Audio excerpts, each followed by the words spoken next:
100 நாள் வேலைக்கான திட்டத்துக்கான பணத்தை கொடுத்துட்டான். யாருக்கு? இந்த அதிமுக காரங்களுக்கு, ஆட்சியில் இருக்கவங்க கொடுத்துட்டான். இவன் வாங்கி வச்சுக்கிட்டான். அந்த பணத்தை என்ன பண்ணணும்? வாங்கி வச்சுக்கிட்டு நீங்க தினம் தினம் செய்யக்கூடிய வேலைக்கு கூலி கொடுக்கணும். ஆனா இவன் என்ன தெரியுமா பண்ணா? எல்லா காசையும் இஷ்டத்துக்கு ஊதாரித்தனமா செலவு பண்ணிட்டு இன்னைக்கு அந்த பணத்தை எல்லாம் இல்லா காசாக்கிட்டு ஊழல் பண்ணி கொள்ளை அடிச்சுட்டு பணம் இல்ல. ஆனா பணம் இல்லைன்னு உங்ககிட்ட சொன்னா கேள்வி கேட்பீங்க. அதனால என்ன பண்றான்?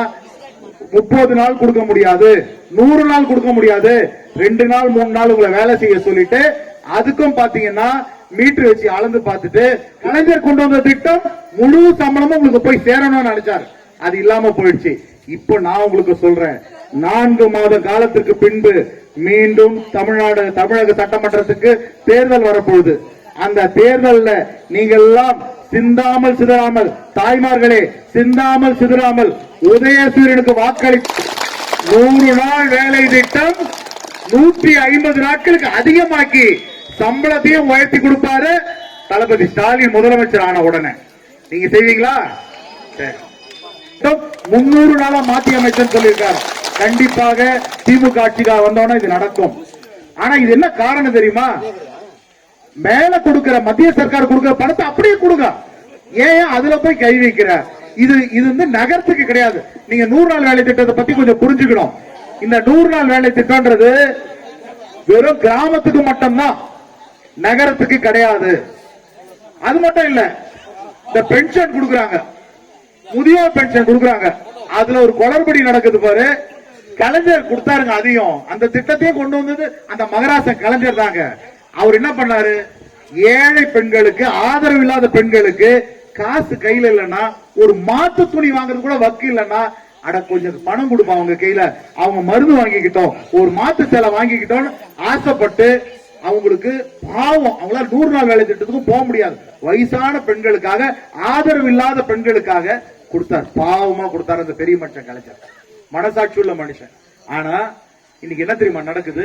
எங்க அப்பா எம்எல்ஏவா இருக்கும்போது, காட்பாடியில் எம்எல்ஏ இருக்கும்போது, எங்க தொகுதியில மட்டும் 32,000 பேருக்கு நாங்க முதியோர் பென்ஷன் வாங்கி கொடுத்தோம். இன்னைக்கு கை நிறைய சம்பளம் வாங்கிட்டு இருக்காங்க. ஆனா மத்த ஊர்ல எல்லாம் என்ன தெரியுமா நடக்குது? ஒரு ஊருக்கு இப்ப எல்லாம் அதிமுக என்ன சொல்றான்? ஒரு ஊருக்கு 10 பேர் தான் கொடுப்பேன். சரி, 11வது ஒருத்தனுக்கு கொடுக்கிறோம்னு சொல்லி நீங்க எல்லாம் என்கிட்ட மனு கொடுக்குறீங்க. இப்ப கூட ஒரு தாய்மாரி யாரும் என்கிட்ட மனு கொடுத்தாங்க, முதியோர் பென்ஷனோட இந்த பெட்டிஷன் எடுத்து நான் போறேன். போய் ஐயா இந்த ருக்மணின்ற அம்மாவுக்கு முதியோர் பென்ஷன் கொடுன்னு நான் கேட்டேன்னா உடனே அவங்க என்ன சொல்றாங்க தெரியுமா? கொடுக்குறேன் ஐயா, கொடுக்குறேன், கொடுக்காம போக மாட்டேன். 5000 ரூபாய் கொடு கேக்குறானா இல்லையா? 5000 கொடு, 6000 கொடு, 7000 கொடுன்னு ஏலம் விடுறான். சரி, கையில் இன்னொருத்தருக்கு கொடுக்கறது. ஆக பாவம், வாய்ப்பு ஊர்ல இருக்காங்களா? யாரும் இல்லையா? இந்த ஊர்ல இருக்கிறாங்களா? இருக்கிறீங்களா? சாலை பணியாளர்னு ஒரு திட்டம் இருக்கு. படிச்ச இளைஞர்களுக்கெல்லாம் வேலை செய்யறதுக்காக. இதுவும் கலைஞர் கொண்டு வந்தது. எப்படி பெண்களுக்கு 100 நாள் வேலை திட்டம் இருக்கோ அதே மாதிரி சாலை பணியாளர் திட்டம் இதுவும் கலைஞர் கொண்டு வந்த ஆட்சி. என்ன நாங்க கொண்டு வரல சொல்லுங்க? திமுக எல்லாத்தையுமே கொண்டு வந்து கொடுத்தோம். ஆனா இன்னைக்கு நாங்க சொல்றோம், இதே வாணியம்பாடி தொகுதியில திமுக சார்பில் நிற்க போற வேட்பாளரை உதயசூரியன் சின்னத்தில் நீங்க அதெல்லாம் 3 மாசம் கழிச்சு பட்டநாமிக்கு ஓட்டு போட்டு ஜெயிக்க வச்சு அனுப்புனீங்கன்னா உங்களுக்கு இந்த பகுதியில படித்த இளைஞர்களுக்கு வேலை வாங்கி கொடுக்க வகையில மல்லகுண்டா பகுதியில, இதே வாணியம்பாடி தொகுதியிலேயே மல்லகுண்டா பகுதியில ஒரு சிப்காட்டை கொண்டு வந்து கொடுப்பேன். இது நாடாளுமன்ற உறுப்பினர் என்னோட வாக்குறுதியா இருக்கு உங்களுக்கு. எங்க ஒரு ஊர்ல படிச்ச பையன் வீட்டுல சும்மா தமிழரசு, சின்னத்தம்பி, பிரபு, தேவேந்திரன், சேகர், பொறியாளடி சார்ந்த சகோதரர் பிரபாகரன் அவர்களே, தொண்டரணி எஸ் ராஜா அவர்களே, மற்றும் இங்கு குழுவிருக்கக்கூடிய தாய்மார்களே, நண்பர்களே, முதல்கண் அனைவருக்கும் நன்றி கலந்த மாலை வணக்கத்தை தெரிவித்துக் கொள்கிறேன். துண்டு போட்டு உங்களெல்லாம் நீங்க எல்லாம் உதயசூரியனுக்கு ஓட்டு போடணும்னு சொல்றதுக்காக வந்திருக்கு. வேற ஒண்ணும் விஷயம் இல்ல. நீங்க பாட்டு வேற ஏதாவது நினைச்சு போறீங்க, அது 4 மாசம் கழிச்சு வரும். இன்னைக்கு இந்த உங்க ஊர் வாணியம்பாடி சட்டமன்ற தொகுதி. இந்த வாணியம்பாடி சட்டமன்ற தொகுதியில பெருமாள்பட்டு பகுதி 10 வருஷமா ஒரு அதிமுக ஆட்சி உங்களை நடத்திட்டு இருக்காங்க. நான் இங்க இருக்கக்கூடிய தாய்மார்களை கேட்கிறேன், அதிகமா தாய்மார்கள் இருக்கீங்க, சகோதரர்கள் இருக்கீங்க. இந்த ஊருக்கு 10 வருஷத்துல விரல் விட்டு சொல்ற மாதிரி நல்ல திட்டங்கள் என்ன வந்திருக்கு சொல்லுங்க. சரி, அது இல்ல, குழந்தை கூட சொல்லி இருக்கிறாங்களே, அந்த அம்மா பேர் தெரியுமா? பம்பு செட்டுக்கு கரண்ட் வரல, லைன் எடுத்து கொடுன்னு கேக்குறீங்கல்ல. ஒரு தமிழ்நாட்டையே ஆளக்கூடிய ஒரு அமைச்சர் தொகுதியில மக்களை கொஞ்சம் கூட சந்திக்காத ஒரு அதிமுக வேணுமான்னு உங்களை கேட்கறதுக்கு தான் வந்திருக்காங்க.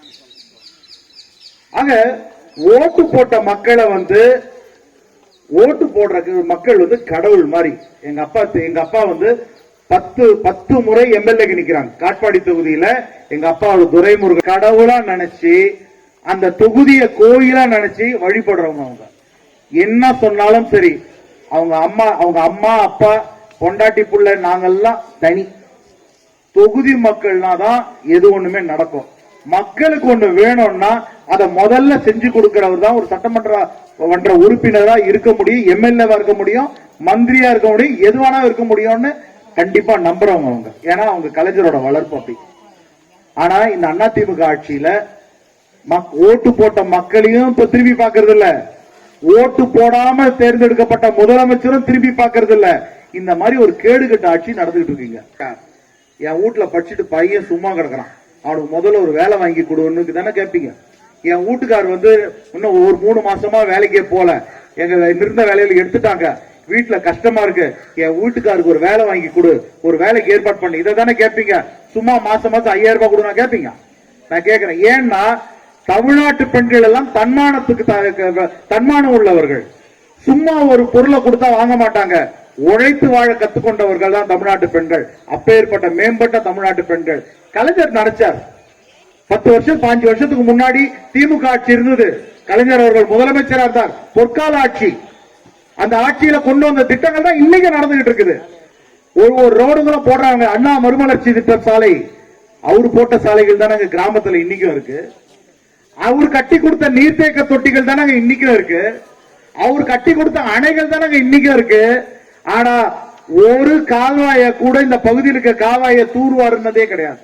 ஏன் இந்த பகுதியில் இருக்கிற கால்வாய்கள் எல்லாம் நாங்க செக் டேம் கட்டணும்னு சொன்னோம், இந்த அரசாங்கம் அதிமுக கட்டல.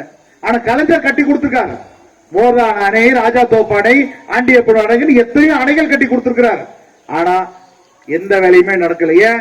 நம்ம ஒரு ஆண்டியப்படும் வெங்கடேசன் திருப்பி சொன்னாரு, இது வாட்டி எத்தனை வாட்டி போச்சு, எத்தனை வாட்டி தண்ணி நிரம்பிச்சு, இந்த மந்திரி எத்தனை வாட்டி பார்த்தார். ஒவ்வொரு வாட்டியும் சொல்லிட்டு போறார், நான் கால்வாயை தூர்வாரேன். எத்தனை வாட்டி தூர்வாரேன்? ஆக வருமுன் காக்கக்கூடிய திட்டங்களை கொண்டு வரதான் ஒரு பெண்கள் எத்தனை பேர் 100 நாள் வேலை திட்டம் போறீங்க? கை தூக்குங்க. வர வர வர வர நல்ல உங்களுக்கு எல்லாம் தெரியும். நான் வரேன். நீங்க இந்த மீட்டிங்ல என்ன சொல்லி அனுப்பிச்சாங்க தெரியுமா? முதல்ல மக்கள் கிட்ட போய் குறைகளை கேளு, அந்த குறைக்கு பதில் சொல்லுன்னாங்க. ஒன்னும் கவலைப்படாதீங்க, மொத்தம் எல்லாம் நமக்கு தெரியும். நான் பேசுறேன், அதுக்கப்புறம் ஏதாவது குறைகள் இருந்தா சொல்லுங்க, நான் பதில் சொல்றேன். 100 நாள் வேலை திட்டம்ன்றது ஒரு 12 பாஸ் கதை. எல்லா கதையும் உட்கார்ந்து பேசிட்டு, நல்லா கதையெல்லாம் பேசிட்டு, எல்லாரும் விவசாய நிலம் வச்சிருக்கீங்களா? இருக்கா இல்லையா? சரி, யாராவது ஒருத்தர் விவசாயத்துக்காக கரண்ட் பில் கட்டுறீங்களா? யாரா கட்ட மாட்டா என்ன நிலவும் தெரியுமா? காதலுக்கு கம்பல் போயிடும், மூக்குல மூக்குத்தி போயிடும், கழுத்துல தாலி சருடோப்பு அடமானத்துக்கு போயிடும். அந்த அளவுக்கு இன்னைக்கு கரண்ட் பில்ல நீங்க கட்ட வேண்டியது இருக்கும்.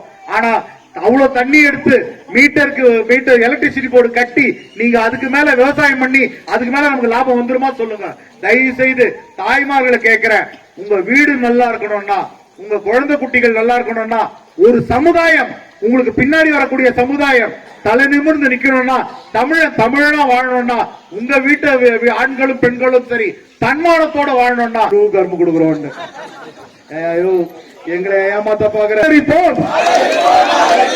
உதயசூரியனை ஆதரிப்போம், ஆதரிப்போம், ஆதரிப்போம். உதயசூரியனை ஆதரிப்போம், ஆதரிப்போம், ஆதரிப்போம். உதயசூரியனை ஆதரிப்போம். கதிர் ஆனந்த் அவர்களுக்கு